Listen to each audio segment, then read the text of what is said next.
Hello everyone, I am Faith Godbold from A Touch of Faith, and I'm so excited to have you join me today. Welcome to my channel. Today we're going to create something truly beautiful, a sunflower wreath that's perfect for adding a pop of sunshine to your home, not just for fall, but really for any time of the year. Whether you're looking to brighten up your front door, bring a little cheer to your kitchen, or even create a thoughtful gift for someone special, this sunflower wreath is going to be the perfect project. And don't worry, I'll be walking you through every step, so even if you're a complete beginner, you'll be able to make something amazing. All right, grab your materials and let's jump right into it. By the end of this video, you'll have a stunning sunflower wreath that will make you smile every time you see it.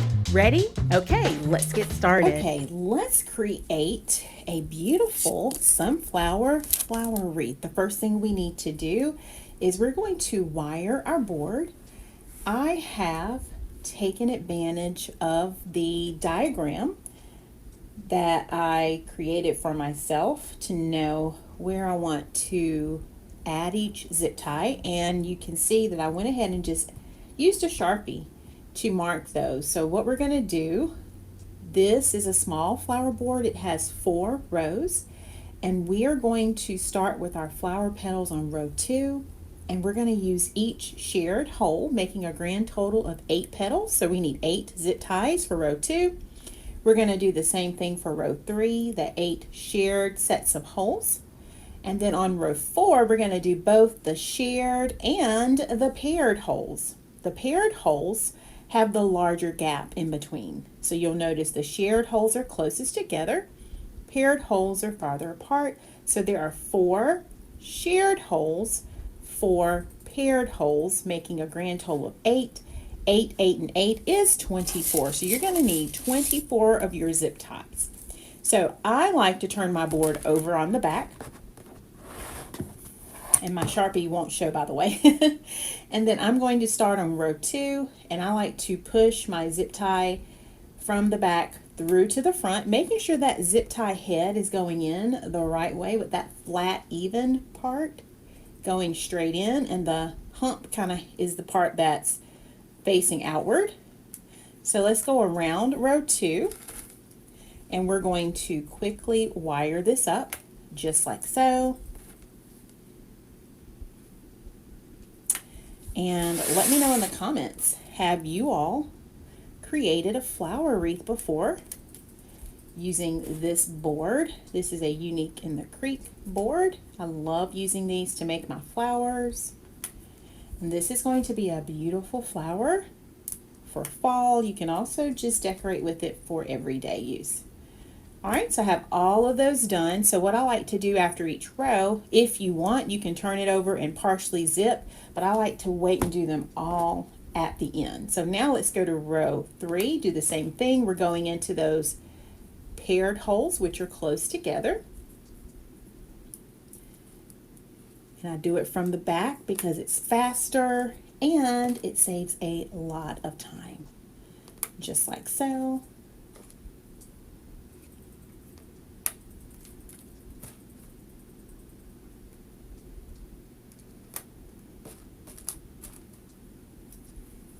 So how are y'all doing today? Let me know if you're crafting along with me. And I hope you enjoyed this tutorial. We're going to make this go pretty quick. I just want to show you the basics. And I've created some of this ahead of time to save us some time. All right, so row 3 is done. Now let's do the inside. We're going to do both the paired and shared holes. And I just go around doing them at the same time. You could do all of the paired first and then come back and add the shared, but I'm just going to do all of them. So for this technique today, we'll end up having a total of 24 yellow petals.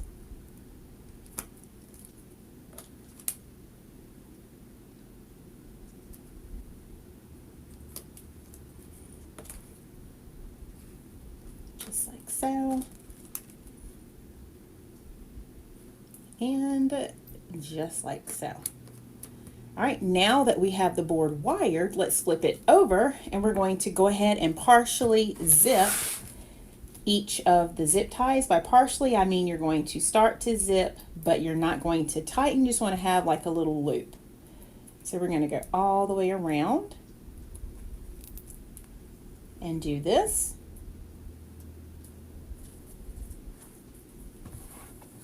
Rotating the board as you go. Sometimes I'll even go ahead and jump to row 3 and row 4. All depends on how I'm feeling. Totally up to you. So if you want to do like I'm doing and partially zip what's right there in front of you before you rotate, you absolutely can. So let me do it that way. That way you're not rotating the board 3 different times for each of these 3 rows. I'm kind of tightening each row before I rotate. Okay? And your zip ties may not sit straight up like this anymore. They may turn, and that's okay.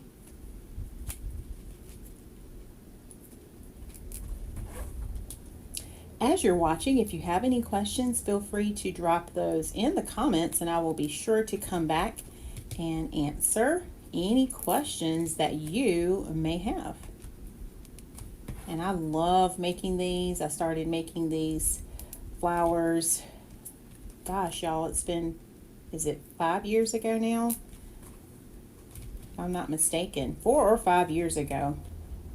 And I love them. My customers love them. I've made lots of these over the years. It's perfect on a door where you have a storm door, or if you need a smaller wreath, thinness wise, because it's still going to be about a 24-inch wreath, but if you just need a thinner wreath, this wreath is perfect. All right, so look at there, just that fast we have wired everything up. Now normally I start with my flower petals first, but I thought I wanted to keep today's tutorial basic in case you're brand new to this. So let's plan to do our leaves first. And I'm thinking I want to add my leaves to row 1, and I'm going to do 2 leaves diagonal from each other. So on the back, just to show you, these 2 larger holes on row 1, those are going to be our hanging holes. And we're going to add a zip tie at the end for our hanger. I want to go 1 hole to the right of this hanging hole, and I'm just going to use the single hole.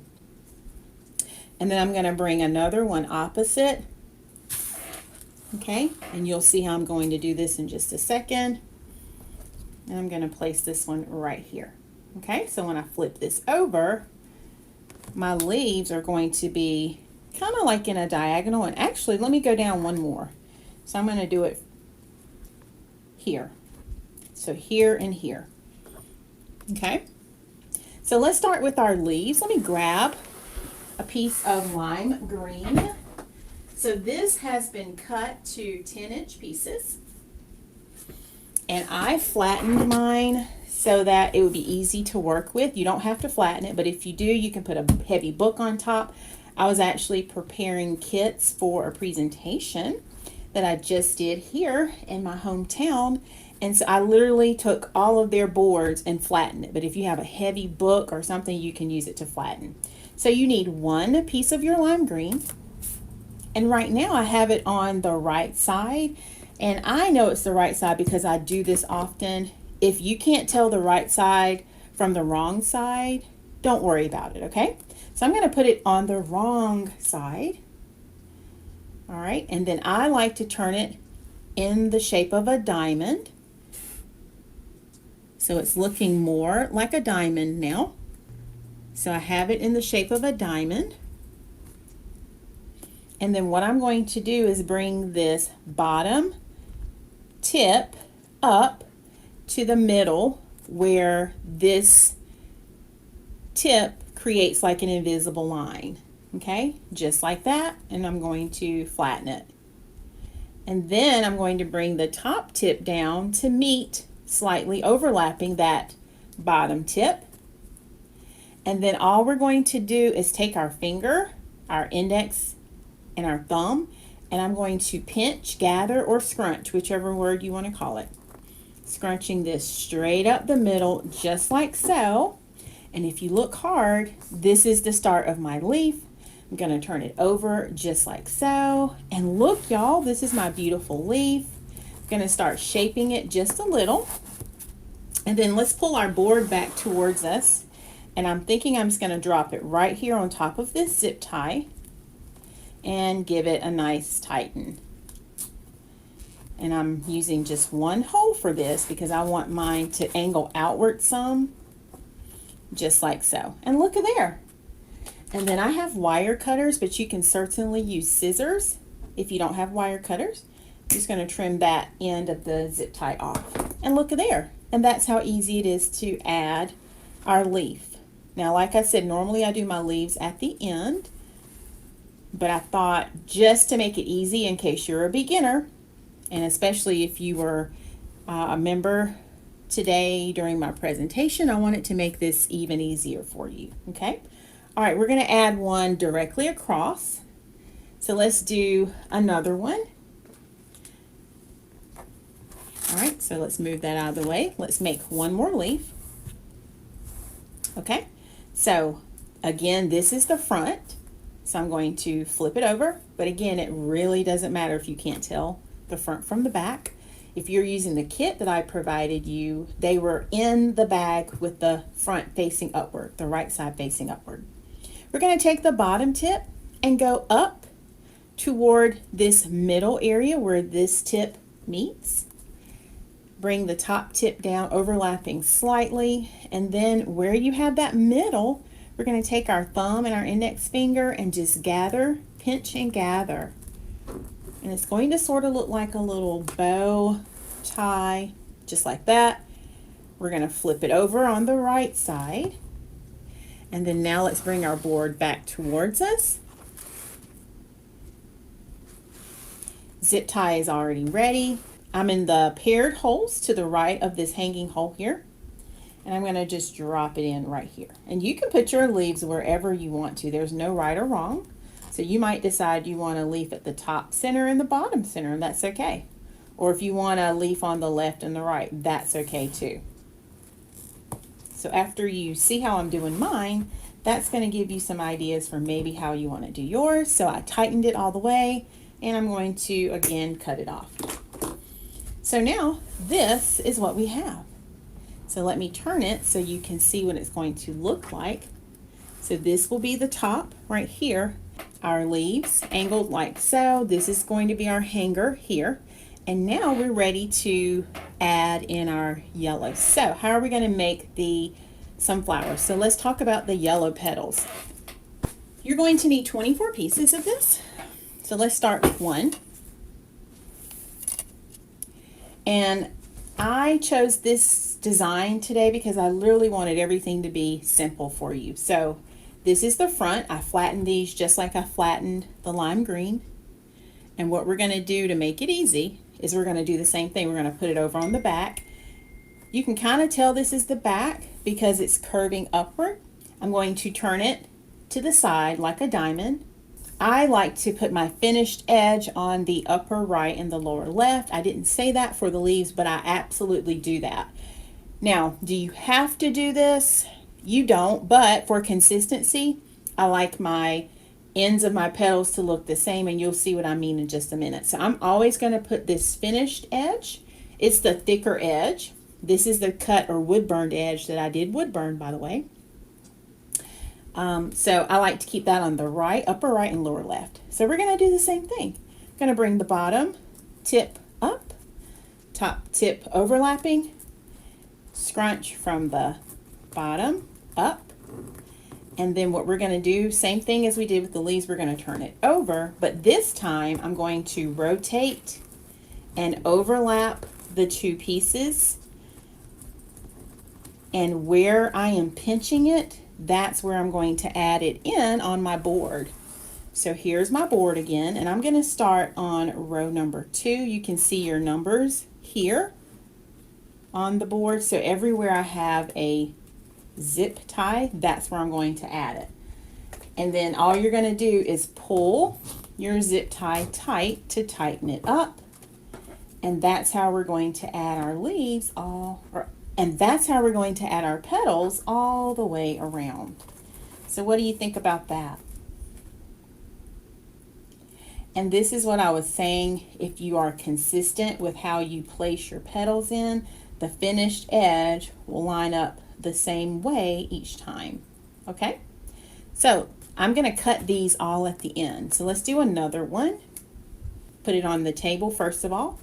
Place your mesh on the table like a diamond. Take that bottom tip up to the middle where you have your left and right tips. That's your middle.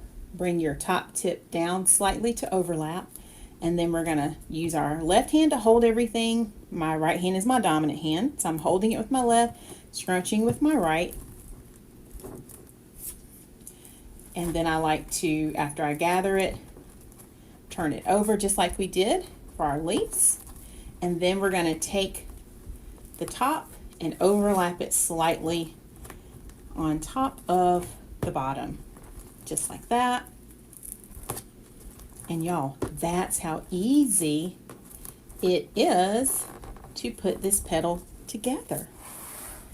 And we're going to slide it in just like so. Now, I like to also keep tools on hand, so I have some pliers, and I use my pliers just to kind of help pull everything tight. And look at there. That's how it's shaping up so far. All right, so let's keep going.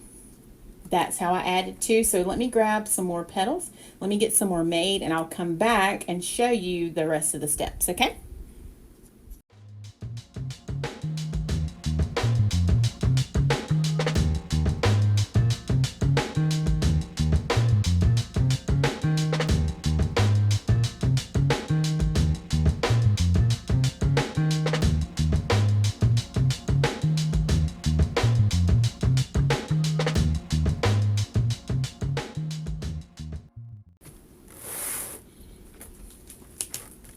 Then we're going to trim these down, just like we've done the others.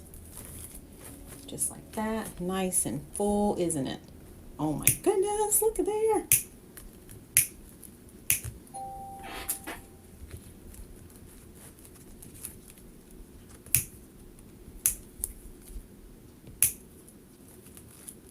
So now that we have our flower petals added, we have our green leaves. Let's grab our flower center. So I've already prepped it for you if you are part of my presentation group today. If not, when you purchase yours, you'll want to just add a pipe cleaner to the back. I secured it with a floral pin. And then all we're going to do is use the 2 inside holes. And I'll show it to you on the back so you can see the holes I'm referring to. So right here, we're going to use these 2 holes going this way for our flower center. So I'm going to take one end of the pipe cleaner and go down the first hole, take the second one, go down the other hole, and then I'm going to pull it tight, just like so. And then on the back, all we're going to do is just give it a couple of twists, just like that. And then we're going to take these and push them back into those existing holes. Now you can trim it down some first if you want to push it in, but by the time you're finished, you'll be able to get those in flat. You can also go across. Usually I will cut these down. So I cut it about here, just like so, so that when I put them down in the hole, it all goes in. Okay, just like that. So I'm just folding it instead of cutting it because I'm going to use this again for my presentation, y'all. So I need this. But there we go on the back. So I'll show you the back again once we're finished. And y'all, we have one more thing left to do, and that's to add our hanger. Here is the top of our wreath right here. And remember I said we're going to add our hanger with our larger zip tie. So I'm just going to take this zip tie, feed it in, feed it from the back to the front, front to back. And then we're just going to give it a small little tug, just like that. You can trim this end off a little, just like that. And now you have your hanger whereby to hang this. So this is our gorgeous wreath, and then once I turn it over, I like to check my center placement, make sure it's exactly where I want it to be. I love those leaves. Okay, so check the center placement, making sure it looks the way we want. Check our leaves, and yeah, this is our finished wreath, everyone. So what do you all think? I think it looks beautiful. So I am absolutely loving this, and I hope you enjoyed this tutorial. If you have any questions, please feel free to comment those below and let me know if you end up making this wreath. I want to see what yours looks like. Thank you all so much for tuning in, and see you back on my channel. Have a great day, everyone. Bye. And there you have it, Faith family, a beautiful sunflower wreath that's sure to brighten up any space. I hope you had as much fun making this as I did sharing it with you. Whether you're hanging it on your front door, giving it as a gift, or keeping it for yourself, I know it's going to bring a lot of joy and sunshine wherever it goes. If you love this tutorial, don't forget to give this video a thumbs up, and if you haven't already, hit that subscribe button and ring the bell so you never miss a new DIY project. To see more of my wreath tutorials, make sure you like this video and subscribe to my YouTube channel. I'd love to see your sunflower wreath creation, so be sure to tag me on social or drop a comment below to let me know how yours turned out. And if there's anything else you'd like to learn or see next, let me know. I'm always here for your creative inspiration. And finally, to learn how to make wreaths and so much more, join my private group at www.learnfromfaith.com. As always, be blessed, and I'll see you on the next video. Bye, everyone.